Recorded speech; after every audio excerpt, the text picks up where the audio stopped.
for we that.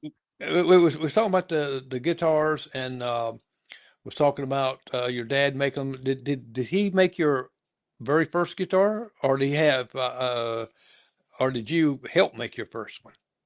I essentially helped.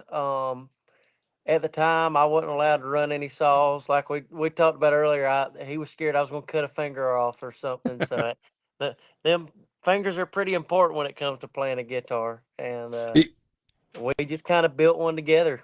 At a Jaguar press conference going. Do what now? It's not the guy. It's a Jaguar press conference. It's on here on It's Your Community. My wife's panicking a little bit. She's No my problem with engineer. that. She's my engineer in the other room, uh, and she said some kind of Jaguar conference thing is going on in my other one, but I don't know what that is. That's just someone that's got Okay. one, I think. But anyway, it's we're continuing with us. That well now, how old were you when you started just picking with the guitar? Um. Oh, that's that has always been the hardest question to answer. I've really been playing since I could walk. That's probably about the most honest answer I can give you. Well, that's pretty good because you know what I had. I remember as far back, my first guitar was one of those little things that cranked. You know, think to link like that. Yes, sir. Yeah, that's extended my musical talents right there. uh, now, uh, when did you figure out? I know that as far as playing goes, what about when you were starting to sing? Uh, did you think that did your dad or your mom something like that? Because they're going to say, "Wow, you can sing." What was one of your, if you can remember, one of your first songs that you really started singing? Well, everybody around town that knows of me, they will tell you that it's probably Folsom Prison Blues. And at the time when I started singing that song, I didn't think it was about prison at all. I just heard that it had a train in the song, and I fell in love with it. Well, hey, if it had a train in it, it's got to be good, right? It has to be good. I mean, it's just common sense. Yeah, and now I know you write songs too, Yes, sir. and writing songs to me it has to be difficult because you hear all this music all your life. Even you're playing, you listen, someone else is playing, or you listen it on the radio. And to me, I would get writing a song, I would start putting lyrics to it that sounded like somebody else. Oh, How do you keep absolutely. from doing? How do you keep from doing that? It's to me, I think it's a lot of a mental game. It's you have to realize that you are who you are, and whatever you write down on a piece of paper, it is you, and you can't compare yourself to the other artists. I mean, it's gonna sound like you regardless. So when you write the songs, then do you think in your mind what the music's going to be to it, or do you add that later? Usually, I'll write and put the melody to it at the same time. Oh, okay. That had to be me because I would go back and put all kind of other stuff in there. I'd have it a mess, and and Oh I, yeah. and I really admire that someone that writes their songs like this. I had an artist there that plays for Alan Jackson, Monty Allen, and he was talking about writing when he writes songs. It's you if a person that writes songs actually also puts the music with it because if you don't, then you're just writing poetry. Yes, sir. So, and I Yep. thought that was pretty good sewing 'cause I didn't really think of it about that way, but and we do get some insight sometimes from other artists that helps us. Now, what was your first gig that you ever played for in front of an audience and sing? Oh, well, there's this little place in Pickens that it used to be, place called the Appalachian Ale House, and me and Dad, the jam that we had here, it ended up getting moved to there because a lot of the older guys want to come over and drink. We didn't want to have anybody driving home and getting into an accident, so we moved it to there, and we ended up becoming really close with the owner there. And he's like, well, he said he looked at Dad and he's like, I think your kid's really good. I want to have him up here to play a show. And I was like, never even thought about doing that, but we'll give it a shot. And I think that was actually my first show. Wow. And how did that feel? I mean, first time in front of a lot of people, or, sitting there, was you nervous or, uh, I was an absolute nervous wreck. It was it was not. I never thought I would do anything like that. Ah, and for those people that's watching, you can look down below. You can see how you can contact Luke for call, text him like that. There's information underneath here. Go to his website. He's got a great website put up there. He's on Facebook, so he's on all the social media. So you can contact him if you want to have a great singer. And now let me ask you this too. Your I noticed you had a band that you play with sometimes, Yes, or sir. you have or do you Luke and the bands like Luke? It's like the people's got the first name in there and the bands. Yeah. So the way we do it is there. A lot of the guys. Sometimes I don't have the same guys in the band. Sometimes they go in and out, and we call them Luke, Deuce, and the Wild Cards, so that we don't specify their names, but we still have every one of them. And the wild cards. Yes, sir. Okay, I've got to ask you, how did you get that name? Because I ask every artist when they have a band's name on it, how did you get the name? So, like the last name Deuce. I mean, everybody knows of playing cards of it being the Deuce. So Yes. they're my wild cards. They're my last resort. So that's where you got the name. Okay, that's Yes, pretty sir. cool. That's pretty cool. I've had several of them. I don't know if you probably too young to remember John Caffrey in the Beaver Brown Band, but it's a group from back in the '80s, about '86, somewhere like that. And I'm he sure talked if I about, saw their face, I would recognize them. well, they stayed up in the garage there, and they stayed there like hours to figure out a name for the band, and they happened to see it on a paint jug, Oh wow! So that's how they got their name, the Beaver Brown Band. So, and now you played on stage with numerous acclaimed acts, including Larry Cordell, Carl Jackson, Step Canyon Rangers, Little Texas, Mac Arnold, Aaron Tippin, and Shenandoah. Yes, sir. That, I mean, how did that make you feel? Did it make you want to just make sure you're going to play great, you're going to play better, or do they intimidate you? I mean, in a way, I don't know. That would just scare me to death in a way, thinking, well, I'm going to be here with this, you know, A lot of great times singer.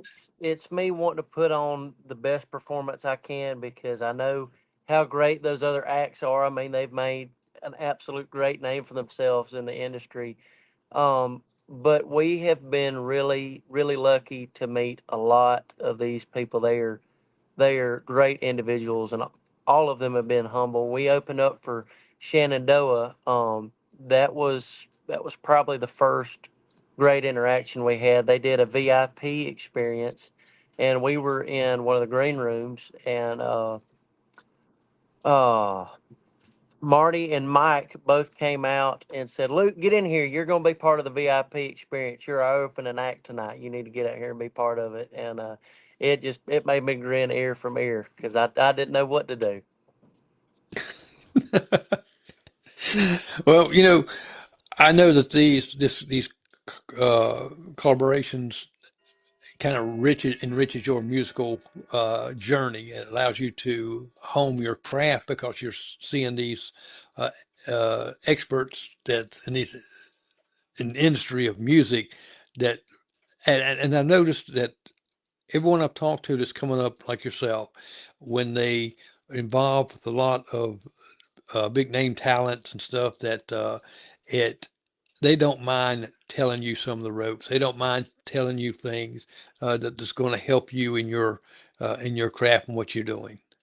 Oh, absolutely. When we opened for Aaron Tippin, his manager came out and we just kind of talked to him.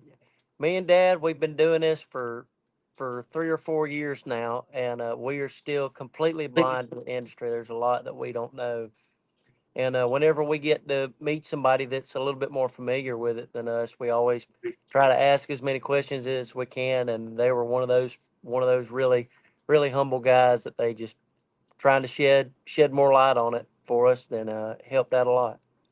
Well, that's great. Now, as you continue to involve in your songwriting, uh,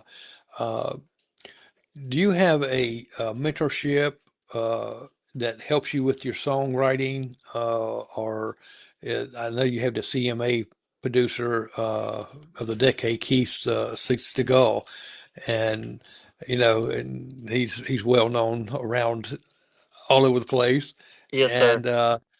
and what are some of the tips that you can give us and the viewers on if you're writing music and writing songs? Where do you focus on? What area? There's really it's a lot of time it's the word craft. It's one of the rules that me and a buddy of mine that we try to follow by is not trying to repeat the same words within the same lines. Not not like saying like words like thee and stuff like that, but more of like things describing. You don't want to overlap. That's probably where I focus the most on.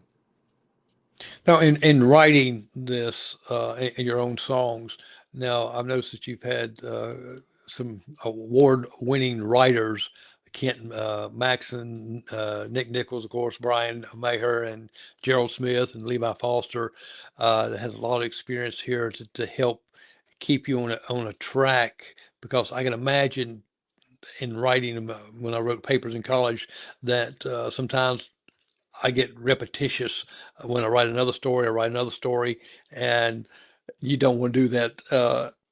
Kind of in songs. Oh no, and having other people to write with it helps so much because you're expanding your horizon and getting their point of view on a song, and then you get another person's point of view on a song, and it helps you to really capture what you're trying to. It helps you capture the meaning that you're wanting to put into the song. Okay. Now, when you write in your songs, do you have a particular place you go to that kind of let the thoughts come in your mind, or do you have a place where just anything you see, you think, oh, wait a minute, this might be good in a song, jotting down something in the paper, Really, or it's been anywhere for me. I mean, we could be driving down the road, and I'll be like, "Oh, hold on, I gotta write this down. I gotta write this down real quick. I'm gonna want that for later." It I've really never had a set place where I sit down and write something. It's always different.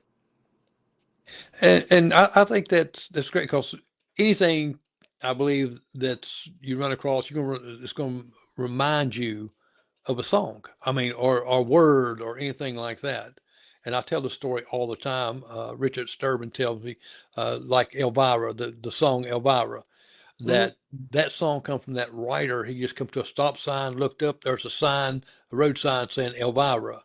So he went down that road, and he said it was full of big old holes in the road. And he said that's where he got the Bapa Mau Mau from. And Really? yes, and to me, I think anything that you run across is going to just, I can imagine it's going to trigger something, even a word or something that you write down Oh, or you hear a absolutely. conversation. And the, have you ever heard like someone talking in conversation or a thing going in the room that gets you, wait a minute, that might be a good song? Oh, all the time. It happened just the other day. Me and Dad were at a show, and somebody said something. We were on the way home last night, and he said something. I'm like, you got to send that to in a text to me right now so I don't forget it. So your dad kind of helps a little bit with your music as far as your writing also, or you Oh, work together? absolutely. They're the first album I put out. That was all me and him co-writing. Oh, wow. Yes, sir. Yeah. I mean, to me, I love that because you and your dad, and he's going with you on your journey. And I know he's very, very proud of you.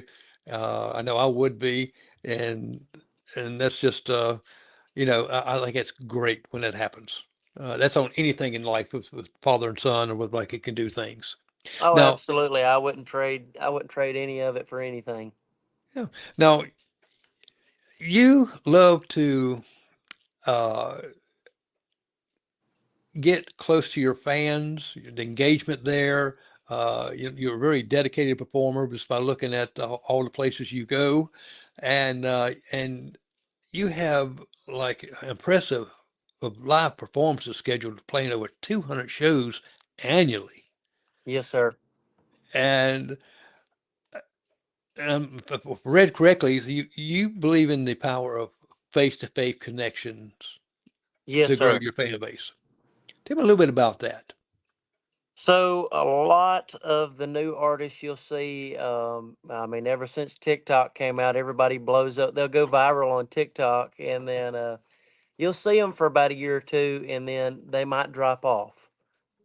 And my belief is, if I make face-to-face connections, that I'll hold that fan base, and it may carry me a little bit further. Well, it's kind of instead of using the social media world, you're using like the virtual world, exactly what the world is out there, Yes, sir. and that really it really leaves a more lasting impression on your performances, on your audience. Uh, they remember it, and it just builds your reputation, and it really captivates more like entertaining, and especially if you there and they say, "Hey, he recognized me. I've been at a couple of his concerts. Oh, he knows you. Oh, yeah, I remember you." Now, Yep. uh, have you been asked some autographs yet? Oh, over the last 2 years, quite, quite a many. Now, I gotta ask, your first person to come up to you and says, "Hey, you're Luke. Can I have your autograph?" Now, did that blow you away or what? It did. So for the longest time, we did my first CD release party. That was my first all original album, and I was one of the grade levels that they didn't teach how to write cursive. So we were an hour out from the show. Uh oh. Oh, we're back. The things just switched over. It's doing some crazy stuff there, but that's okay. Okay. We were an hour out from the show, and mom looked at me and said, "Well, you know, you're going to have to sign a few things for some people tonight." And I was like, "Well, I'm out of luck because I don't know how to sign just about anything." So she climbed in the back seat of the car with me, and we just started figuring out what little signature I could do. And it's just Luke wrote it out with a Roman numeral 2. Okay, if we froze up for a second. Uh oh. There we go. We're back. And your mom said you was going to have to sign some things. Yeah, so she jumped in the back seat of the car with me, and we figured out what little signature I could do, and went on with the rest of the night. And I ended up having to sign a bunch of things, but it came in a lot more handy than I thought it would. Well, I don't think they teach cursive today either, so it's like printing They your. might. I think I've heard something about that they've started teaching it again, but if they have, they're giving the newer generation a better shot than they gave us. Now, you have some accolades and recognition that you've earned numerous accolades over the past year. You was awarded the Rising Star by the South Carolina Music Hall of Fame and was nominated for the Josie Awards Rising Star. Yes, sir. And you know, to me, is that already at your young age, you're really putting your mark down. And I can imagine in the next 5 to 10 years where you will be at, because you've already getting recognition now. And that tells. I know when I listen to your songs, I says I got to send him a message. Now, you also was the winner of the Carolina Artist Showdown in August and September, right? Yes, sir, I was. And you was recognized as the Entertainer of the Year and Emerging Artist finalist for the at the Carolina Country Music Awards. Yes, sir. So you've got all these things, award after award like that, and we're gonna show a picture too of you and holding that award. I think it's a beautiful award, it's like cobalt blue. My wife loved it. Oh, it is. And is that well? You won the CCMA Best New Country Single. Yes, Uh, sir. That was actually one I wrote with my dad. oh, great! That was let's see, in a deep love. Okay, I was thinking. I was trying to think of the song. I had it on the top of my mind, and it kind of one of those moments, you know. And see, I can say that because being 70 years old, I have those senior moments where I lose it. Oh, absolutely. But Oh, the no, song was it was Lake Day Sunset. and that's the song we're going to play also, Sir. and let people hear. Uh, but with your authentic sound, your storytelling, you're going to be an artist really to watch for in the next years to come. It's in a short time here, someone recognizes, hey, that guy can sing and play. But being a young guy, you really sound with the old school sound. Oh, that's what From I was like you raised said. on. My roots run deep in that. Uh, well, I tell you what, let's take some look at some pictures here, and that way we can talk about them a little bit. It'll put us down a little bottom there a little bit. There we go. Now, who's the guy on the left with the surfboard? Okay, so that is actually that was an old bass player of mine. He unfortunately passed in a Oh, there was a domestic violence that happened and he got caught in a crossfire and but he was a great buddy of mine and even better bass player. well, I seen the bass playing and yours, and I was looking at. I said a surfboard. It's like out of nowhere. You're a surfer on California, in the surfboard. I had to put that in there to ask about it. Oh, absolutely, absolutely. No, that was actually a local bar in Pickens to play quite often. Oh, okay. Now this one on the right's where the Josie Music Awards nominee Yes, sir. and Artist of the Year, and that I know that was an honor. Did when you get these awards like the Josie Music Awards, when it comes up you're nominated, does it make you walk on? To me, if I got a award, I'd have the biggest head. I couldn't even get in the house. No, it's really it's I I'm really grateful that I just get nominated for them. Even if I don't win them, I still appreciate that they recognize me in any way that they do. Well, we're going to hear the song that you got nominated on this right here in a few moments. But now here you are performing with is it Locash in the Green In 2 weeks. Yes, that'll be on the September 19th. 19th coming up. Yes, sir. And let's see, where's this going to be at? That'll be at Green Valley Country Club in Travelers Rest. Oh, okay. I actually know where that's at. Yes, Well, sir. people that you can get some tickets there if they ain't done sold out. You sure can. There's still plenty of tickets. Okay. Now, who's the gentleman beside you here? So that's my dad. I kind of thought it was, but I didn't want to assume. And and I love the cowboy hat. I've got a Alan Jackson Stetson hat that sometimes I wear. Uh, Oh yeah. Not too much, uh, but that's a cool hat. Like the shirt, you got the look.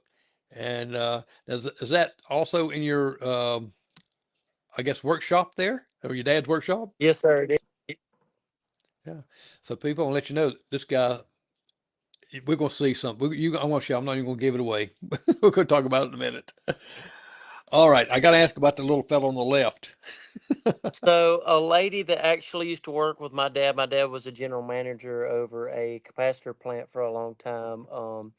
There was a lady that he worked with that she's absolute genius when it comes to crocheting, and she crocheted that little doll for me, and she showed up to a show we were playing at and surprised me with it, and it just blew my socks off. Oh, she did a great job. My wife does some crochet and nothing like that, but that is cool. It is, it really is. Now, the picture on the right, America's Next Top Hit Maker live, and it said vote daily at the link below. Now, what's this? Tell me a little bit about this picture. So that was one that we were in a competition for. That we were up against a bunch of big names and a few that had a lot of money behind them. You could actually buy votes, and I think that once we got into the higher levels of the rounds, I believe a lot of those acts that had big money behind them were buying their votes. Well, you can't win if they buy their votes, can they? No, sir, I don't have that much money to spend, unfortunately. Well, I'll tell you what, the vote you get is better than the bought ones. It really Yes, is. sir. All right, now here you are on stage with all of these people out there. So that's a bar up in Charlotte called Rose's Honky Tonk. We played a local gig in Greenville at a place called Ink and Ivy's, and I believe it's one of their sister locations to that bar in Greenville. And one of their top people in corporate had saw us, and they were like, "We got to have you up in Charlotte." And I was like, well, "You tell us when and where, and we'll be there." Well, there's a lot of people there. It's just I just can only imagine to being on the stage and hearing all the yells and stuff, and especially if they start singing some of your songs. Oh, That absolutely. that would be the biggest rush right there. Yes, sir. Now, here's the guitars. These is what your dad made, correct? Yes, sir. So the one on the far left was one. The two that are on the far left were essentially ones that me and him had. We bought two Seminoff kits and put them together, and we were going to have matching tellies. Well, it turned out that that was going to change, and he was going to give it to me later on. So all four of those are mine. The one second to the right is it's a Buck Owens special that Fender came out with their Sparkle caster that was the Buck Owens special, and it was like close to $3,000. And I looked at that and I was like, I'm pretty sure we can build one for cheaper than that. Well, I recognize the red, white, blue because Buck Owens always had the red, white, and blue. Yes, sir. And but now I got to ask you, what's the sound? Is each instrument there have like a different sound? It's almost like where you get one thing. It's the same, but it's not the same. It's just a little bit different. Yes, sir. All of them are unique, and a lot of times it there's a there's a long battle with a lot of musicians that will tell you that the wood doesn't matter. It doesn't do anything for the tone of it. But me, Dad, and a bunch of other people, we still believe this day that whatever it's built out of, it can always affect the tone in any ways. And it doesn't, it's not always bad. A lot of the times it's good. All right. Well, I can imagine, especially when you're working with wood, we all know that if it gets a little moisture or a change in climate, even can affect a wood. Oh, it And if you're can, using absolutely.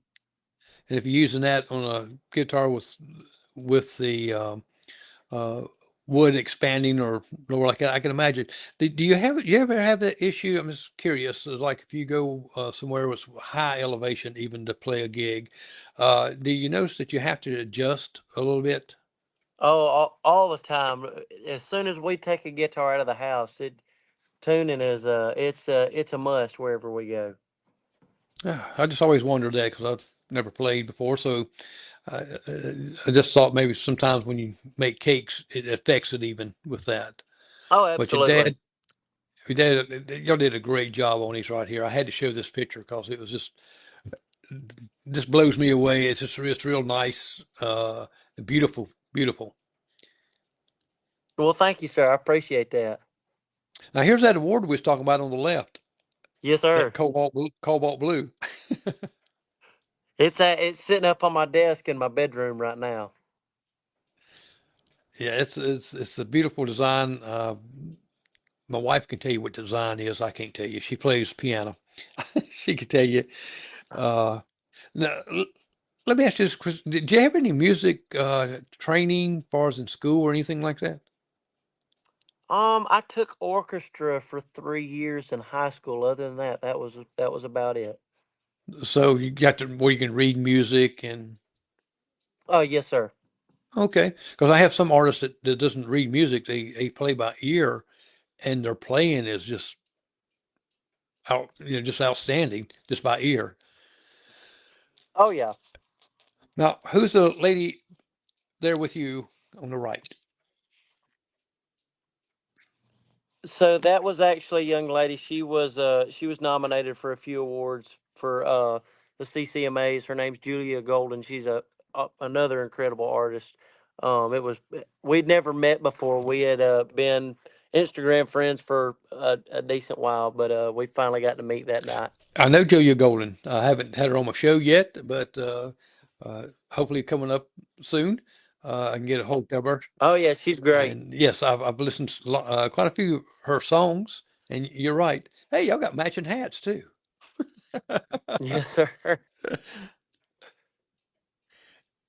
And here y'all all here with the Hall of Fame.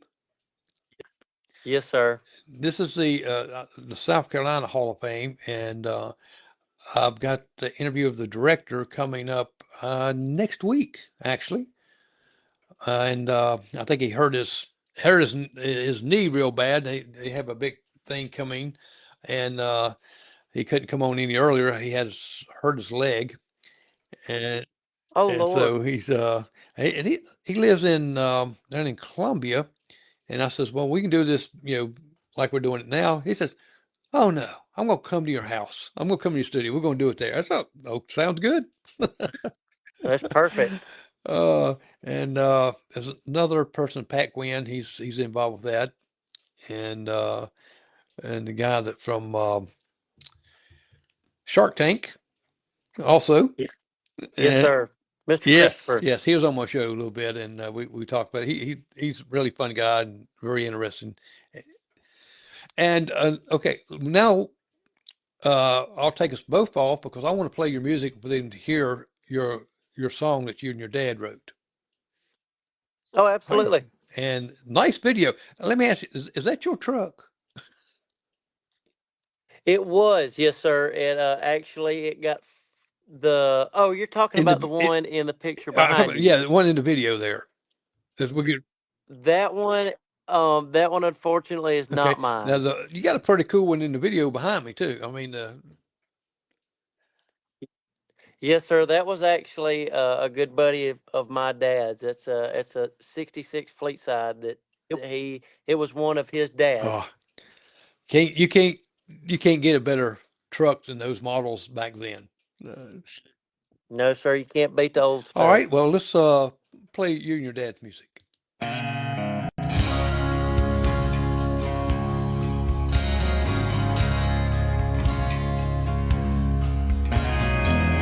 Stop to tap off a soul caked woman, 'cause I know where it's gonna get me.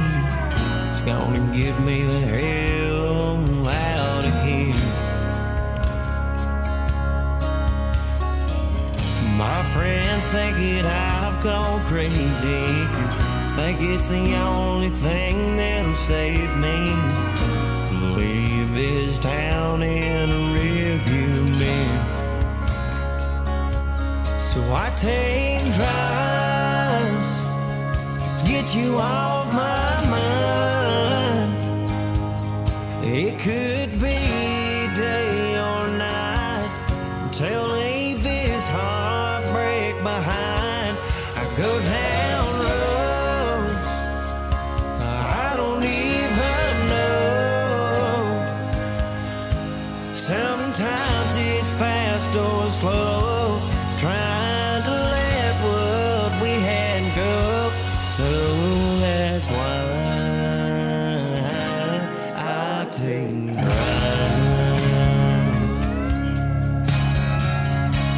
seen Dad the other day.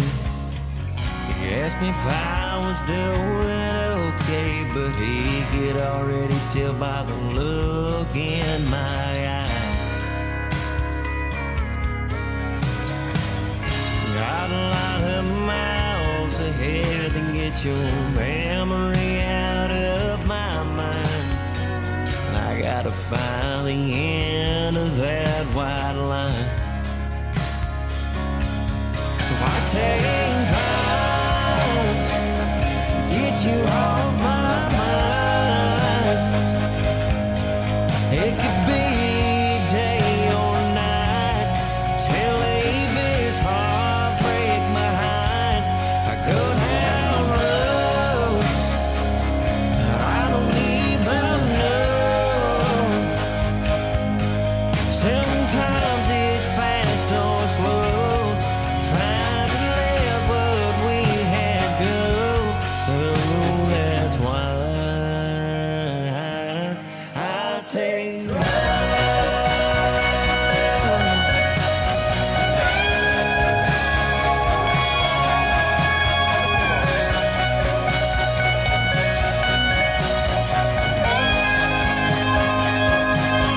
go down roads I don't even know. Sometimes it's fast or slow, trying to let what we had go. So that's why I take drives.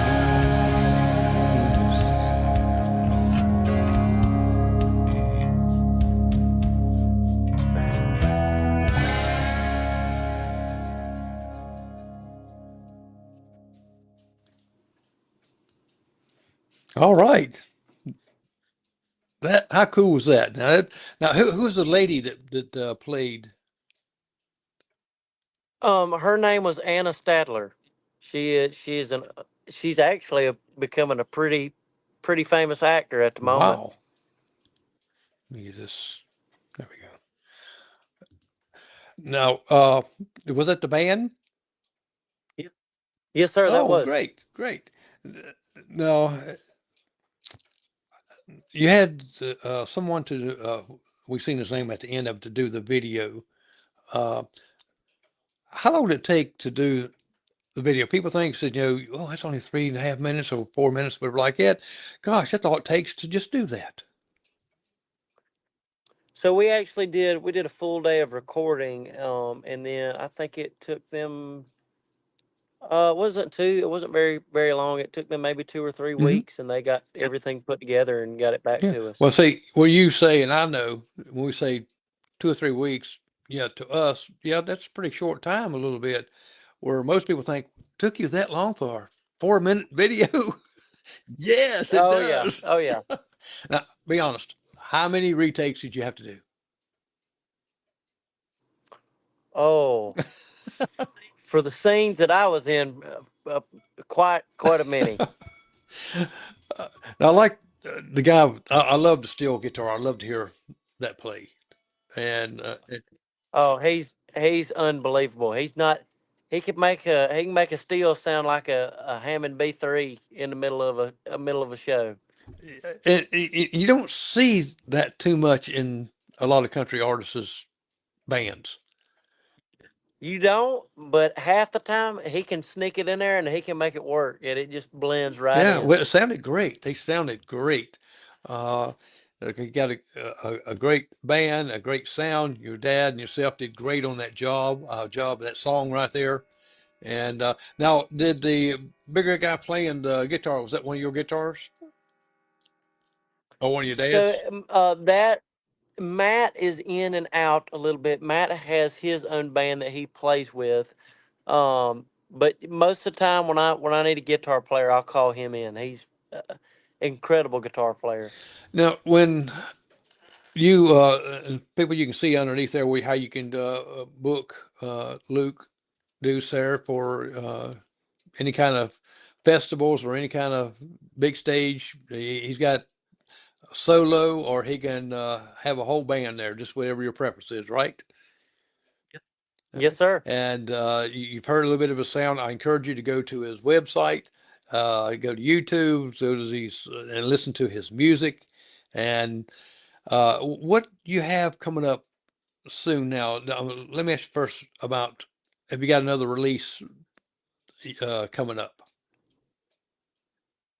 So we do. We have. We're putting out an EP here soon that is songs with the band that we've recorded. A lot of the times we have the backing tracks that we have recorded. They're recorded by the house band for the Grand Ole Opry, and they'll record the tracks in Nashville and send them to us, and then I'll put the vocals on them here in studio local. Well, yeah, that's to me that's the hardest thing to do.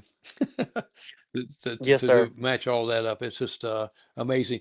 Uh, did you have any engineering uh, training to build the music, or you just self-taught? None at all. I wouldn't even say I'm self-taught. I wouldn't even give it that much credit. I'm just winging it. Well, a lot of my equipment, things like that, I learned from YouTube University. Helped me a Yep. lot. That's a lot. That's a lot of how we work. So, well, I tell you what, it's been great talking to you, and I appreciate you coming on the show. And I'll send you a link to this too. It'll be on iHeartRadio, Spotify, and all that stuff by morning. And but it's Okay. of course live now on all these other channels, and including Yes, sir. YouTube. And but I really appreciate it, and I really hope that you just very, very successful in your career.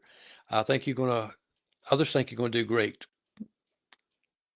Well, I appreciate you giving me the opportunity to come on here and know that you and your wife both have a special place in my Well, we heart. appreciate that. I want to put you backstage a second when I kind of sign off a little bit, and I'll come right back to you. Okay. All righty. All right. You have been listening and hearing Luke Deuce. You can see the contact information down below me. And I tell you, he is great. If you see where he's going to be at, you are to go see him. I mean, let him know that, you know, where you saw him at, that you saw him here on prime time. You got to hear his music. You got to see some of his friends on the pictures. And I'm telling you, better keep an eye on him. He's going places. He's still young, and he's going to be there, and you're going to see him on the Grand Ole Opry. You're going to see him come up. You're going to say, I know that guy. You know what? I bet you speak to you too. Shake your hand. Well, I'm Jerry McKee, and I'm glad you tuned in.